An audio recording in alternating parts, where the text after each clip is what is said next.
It's usually best to keep your radiator setting upright, the new one anyway. If you're going to lay it down on something soft, so you don't put a hole in one of these thin rails that carries a antifreeze from one side to the other. Check your pipe outlet sizes and make sure they're the same. Looks like this driver's side is a little bigger than the passenger side. And it has the hookup for the transmission lines, the right ones. I'll probably throw a wrench on this and make sure that these fittings are tight, because they're notorious for not being as tight as I want them to be. And there's some extra brackets here and there. Transfer these new isolators to the new radiator.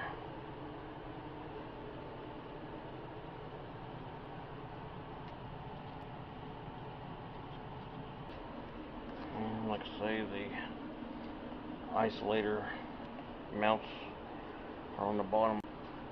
And the length offhand should be 31 inches from here to here and about 10 from top to bottom. I have checked all these little bolts to make sure they're snug. I mean, didn't put a lot of force on them, just make sure they're not loose. The radiators come pre-dented or what?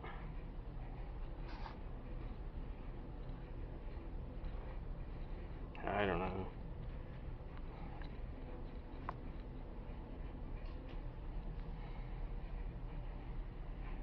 But there we go.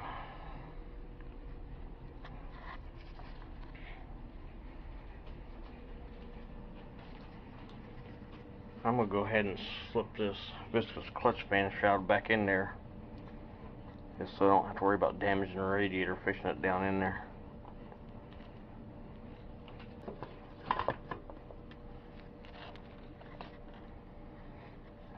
Try to make sure the condenser is lined up. And get my transmission fluid rag out of there.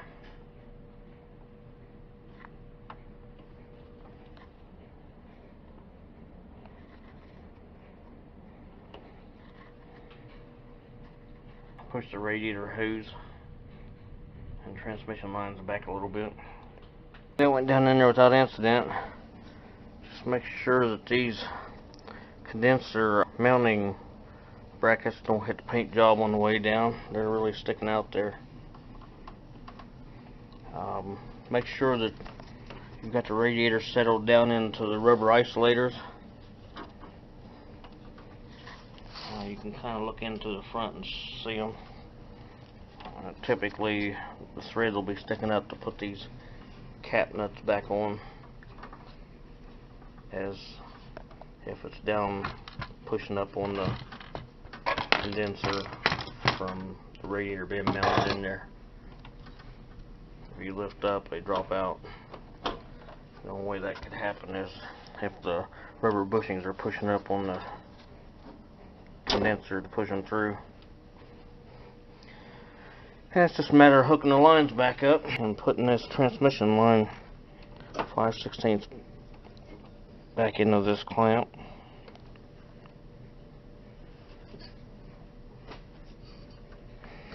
Installing the fan.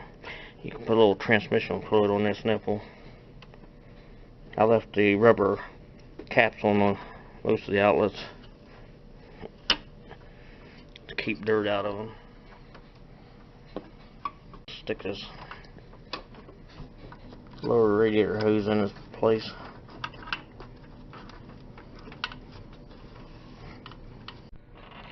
Be sure not to cross thread your transmission line fitting. I had the best luck pulling out on the line.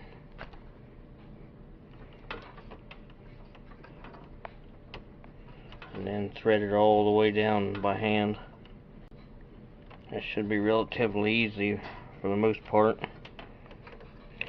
And once you get it,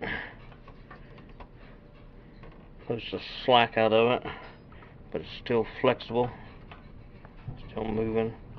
Go ahead and install this coarse threaded 5/16 8mm headed bolt. into its space to help hold this line up.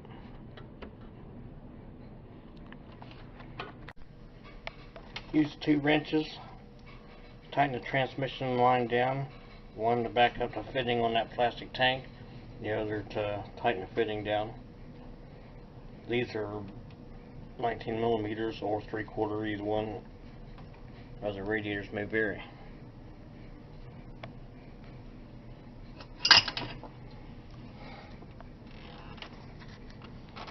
That's installed.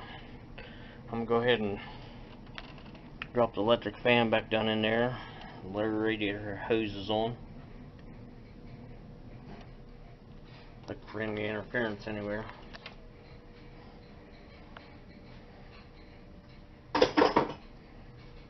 I'm going to go ahead and throw these 11mm cap nuts on this condenser, one on each side. Got the cap nuts installed.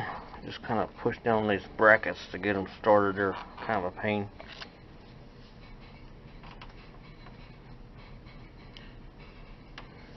And I went ahead and stuck the upper radiator hose back on.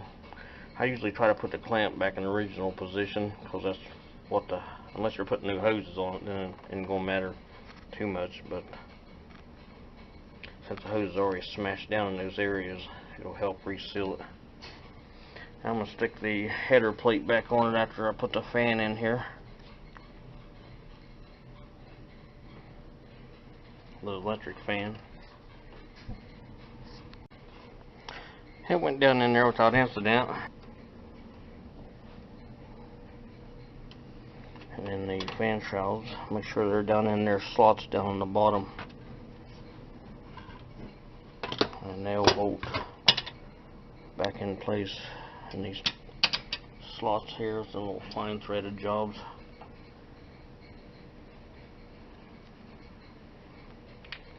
And I'll put the 3 10mm back in here along with this battery mounting bracket.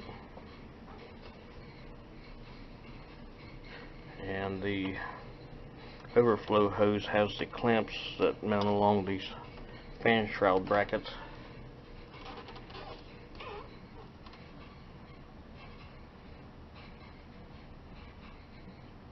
With it, so it's got to go on with it.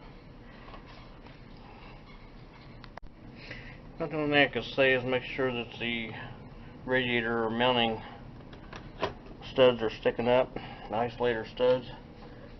You could go ahead and start them on there before you put these end bolts in, or you'll bust the radiator possibly if they're stuck underneath of it by the radiator not being properly aligned. I'll go ahead and stick these 10mm header bolts back in the corners. There's 2 on top and 1 on the face, rearward, rusty one anyway. So we're going to put the eyeball back in and the bezel around it. Just try and line the washers on the bolts back up with the impressions left on it originally. Looks like this bracket was slid all the way to the passenger side.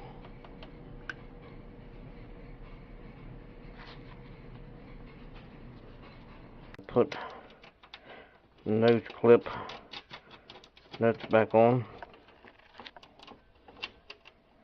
4 of them. And the parking light back into place.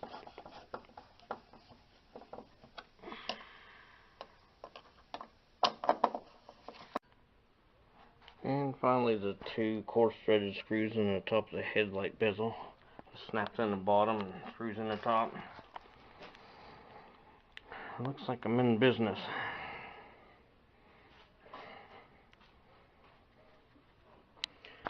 Now to put the antifreeze in it. Mixed up 1.5 gallons of green antifreeze to 1 gallon of purified water. And got about 2 gallons in it. Plus putting some in the overflow.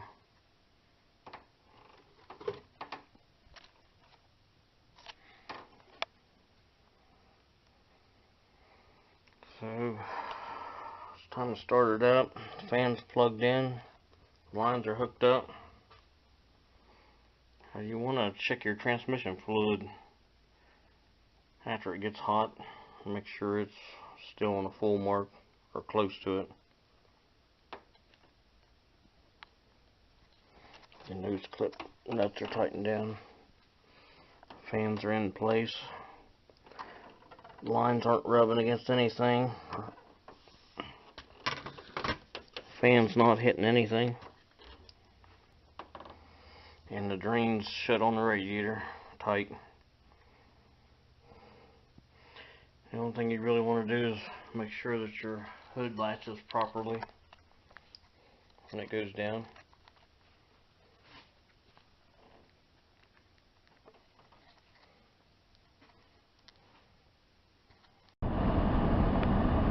I started it up. Turn the heater on the panel high, make sure I'm getting heat out of it early on. As long as you're getting heat out of it, it's circulating well. Now I just need to watch and make sure the temperature doesn't go above 210.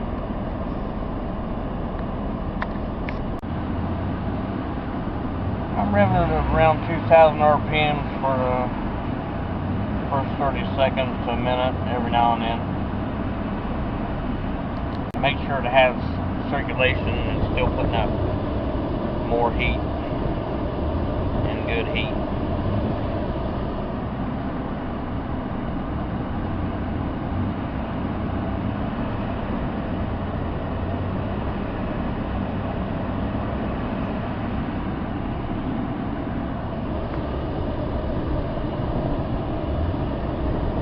Turn the heater off so the thermostat can open up.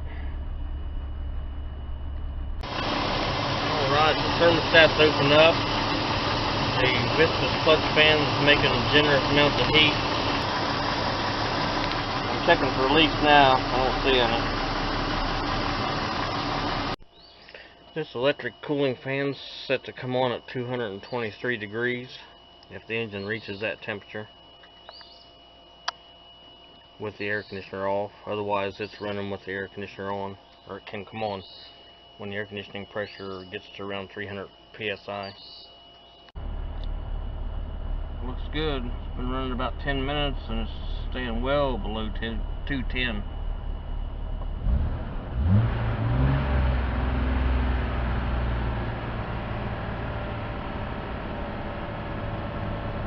I can live with that.